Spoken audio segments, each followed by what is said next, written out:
Chinese food sa Bulacan. Yun ang trip kainin ni Master. Kaya nag-research ako sa Facebook at may nakita ako sa Baliwag. Tara puntahan natin. Tabi siya ng China Bank.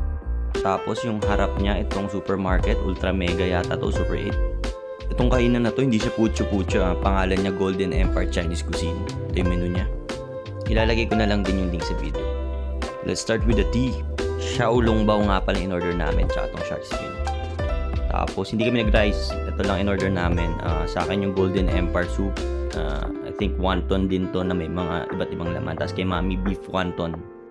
Tara tikman natin. Grabe, sabog na naman ang taste buds ko dito. At yan, tinikman ni Mami yung pork dun sa soup ko. So, tara, simulan na natin yung noodles. Grabe, okay sa akin yung noodles pero mas preferred ko yung makapal-kapal eh. Approve naman yata kay Ivana.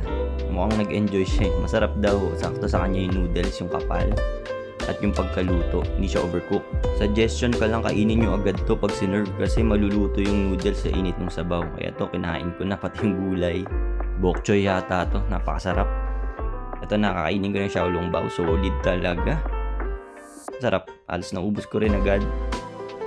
Pati yung sabaw, simot talaga. Tapos kinain ko na yung dimsum na order namin. Suabe talaga. Napapapikit nga ako dito habang kumakain. Nasasabi ko lang, sulit. Medyo pricey pero worth it. Tara, food trip.